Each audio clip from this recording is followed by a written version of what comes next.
De regreso en Visión Económica, este programa especial auspiciado por la Fundación Laboral Dominicana y Se Compite. Tenemos una conversación con Matías Bosch, una persona que le tenemos mucha admiración y mucho respeto, ganado sobre la base de un ejercicio profesional y un ejercicio académico honesto, responsable. Matías, permíteme decir eso, Gracias. que conozco tu trayectoria y hemos tenido un vínculo con el trabajo social que yo respeto mucho. Te decía de ese excedente económico que se ha generado de más de 124.000 millones de pesos, 60.000 de uno y casi 74.000 de otro. Eso es correcto. Entonces, hay fondos suficientes. Es decir, ese dinero yo sé que lo han colocado en Hacienda y en el Banco Central, pero una parte de ese dinero también le ha servido de lucro a estas instituciones en nombre de los trabajadores. Fíjate, aclaro primero que cuando decía esa cifra a diciembre de 2019, más de 120.000 millones de pesos que han absorbido entre ARS y AFP es juntando ganancias más gastos que no son de pensiones ni gastos que son de salud. Nosotros hemos denominado a lo que pasa con las AFP y con las ARS una corrupción legalizada. Corrupción en el sentido de que la corrupción es que algo que debería cumplir un fin está cumpliendo lo contrario, ¿verdad? Eso se corrompió. En este caso, se supone que los dominicanos y las dominicanas que trabajan formalmente, que son menos de la mitad, más de la mitad, como no tienen espacio en este modelo económico que destruye empleos y que es sumamente desigual e injusto, no tienen espacio en el empleo formal, ni siquiera tienen la posibilidad remota de cotizar o estar afiliado.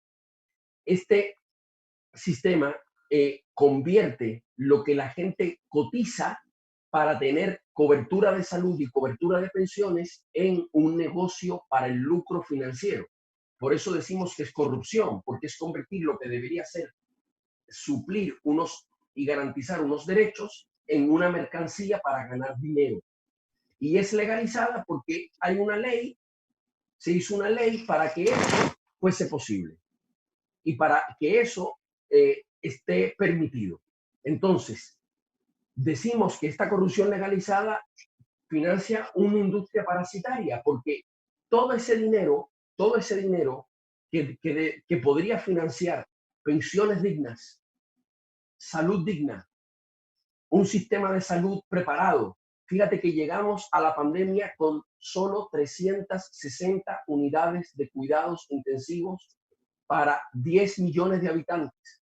¿Qué hubiese pasado si a esta altura tuviésemos un COVID disparado como en Nueva York o en otros lugares del mundo? Se estarían muriendo la gente como en Ecuador, en sus casas y en las aceras, porque no hay unidades de cuidados intensivos para la gente.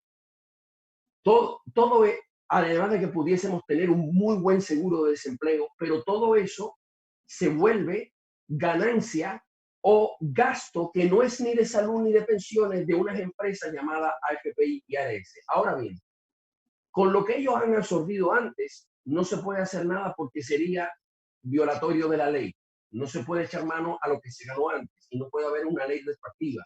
Sin embargo, sí se puede ahora mismo, si de verdad hay voluntad para ayudar a la gente, tener la valentía suficiente y actuar con justicia, equidad y solidaridad para decir, vamos a ayudar a los cotizantes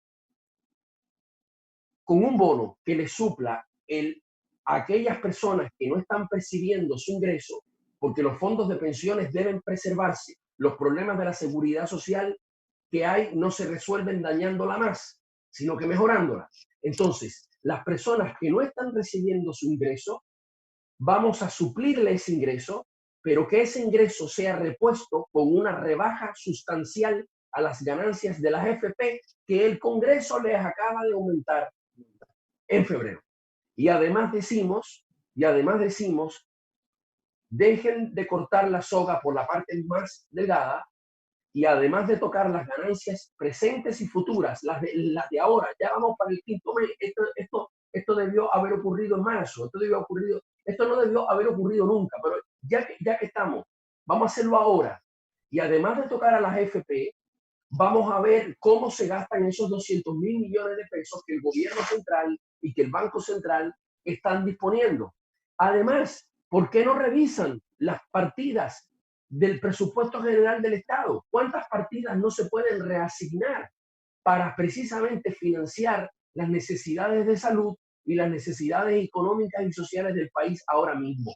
Eso serían medidas serias, eso serían medidas valientes y eso sería no poner parches ni consignas simpáticas en tiempo de campaña. Lo que pasa es que eso significa hacer el trabajo y por Dios, este pueblo le pone al servicio a la clase política, este pueblo financia a los partidos políticos y al gobierno, al Banco Central y al Congreso le financia todos los recursos materiales, tecnológicos, asesores, especialistas, todo para que puedan diseñar medidas. La pregunta es, ¿por qué estamos en el 5º mes y todavía la gente está cada vez más desesperada?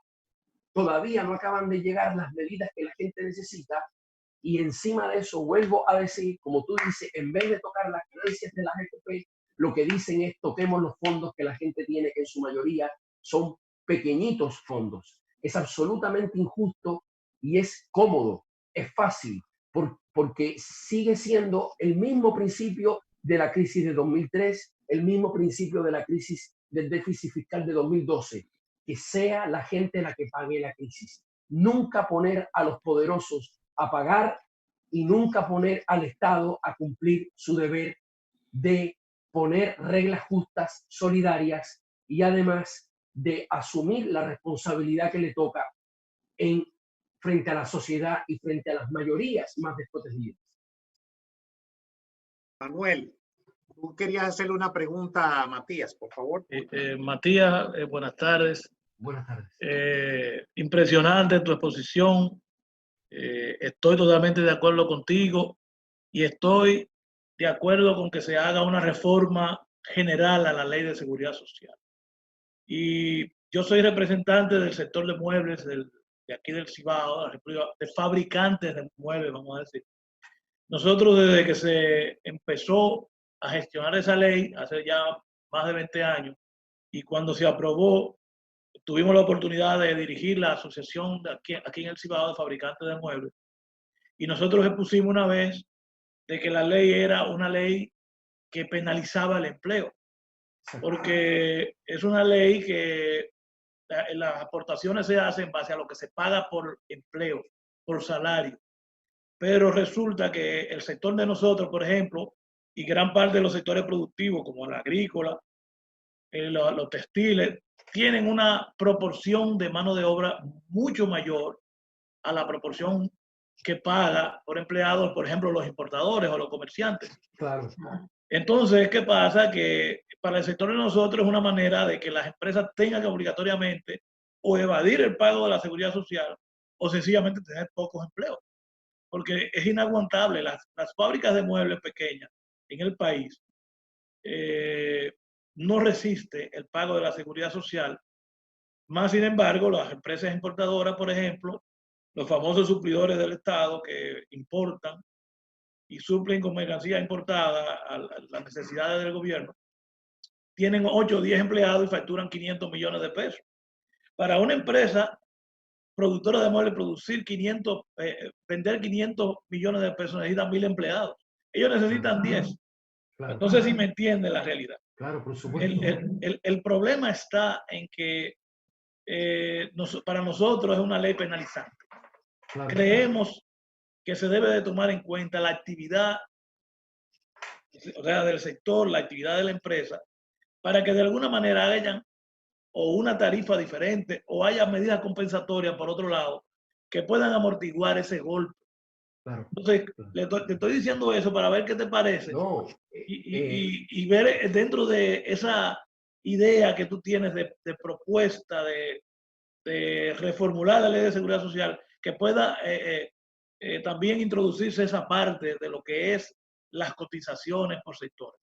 Fíjate, lo que tú has dicho es muy interesante y lo primero que surge es prácticamente está expuesto en la forma de tu preguntar. Es lógico que la seguridad social se financiara en una parte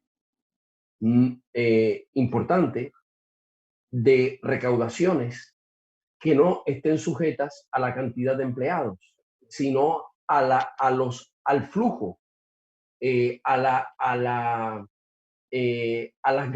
utilidades, ¿verdad? A las ventas y a las utilidades de las empresas. Eso significaría, primero, cambiar el sistema tributario para que aquí el 65% de los ingresos tributarios del Estado descansa en impuestos a la clase trabajadora y en impuestos a todos por igual, que son los impuestos al consumo, el ITEVIS y otro tipo de impuestos que no diferencian el mega empresario del pequeño empresario, del trabajador, de la trabajadora. Es decir, impuestos injustos. Por eso los impuestos, en vez de generar mayor igualdad, recaudar más del que más tiene y además con eso darle más bienestar a quienes más lo necesitan, los impuestos en República Dominicana generan más desigualdad todavía. Entonces, lo lógico es que al recaudar, la recaudación de una empresa como la tuya fuera menor, ¿verdad? Y la seguridad social se sostuviera sobre impuestos diferenciados según el tipo de empresa, según lo que facturan y según sus utilidades. Piensa en un banco, o sea, piensa en un grupo como el Grupo Popular, lo voy a decir, que tiene activos de 450,000 millones de pesos. Y esa empresa paga la seguridad social por cada empleado, lo mismo que tú, que eres fabricante de muebles. Es decir, debería haber recaudaciones diferenciadas. Pero además, fíjate, tampoco es que tú digas, bueno, yo hago el esfuerzo y yo lo registro y yo pago. Como, repito, el 98% de las empresas que cotizan, porque la mayor parte la pone el empleador, son micro, pequeñas y medianas empresas. Yo pongo, pero mi trabajador, la trabajadora está cubierto, ¿no? ¿Cuántas veces el empleador o la empleadora no le tiene que completar al trabajador o a la trabajadora el medicamento que la ARS no le cubre, ¿verdad? O la operación del hijo o de la hija que la ARS no le cubre, o el cáncer que tiene la mamá o hasta el mismo trabajador o trabajadora, y que sencillamente le dicen, ¿sabes qué? Eso no está en tu plan de prestaciones. Y ni hablar de cuando a esa persona le toque pensionarse, si es que le toca pensionarse por vejez, y eso es algo que en estos días hemos insistido. Recuerden que las pensiones no son solo por vejez, también son por discapacidad y por sobrevivencia. Cualquiera puede quedar en discapacidad y cualquiera. Entonces, eso que tú has dicho me parece que es un tema también clave de que el sistema sea justo para los empleadores. Matías, perdón. Sí, vamos sí, a por un supuesto. mensaje comercial y volvemos en breve para Claro que sí. entonces también hable sobre el seguro de desempleo en esa misma sí. textura. Claro que sí. Quédese ahí y volvemos en breve, amigos televidentes.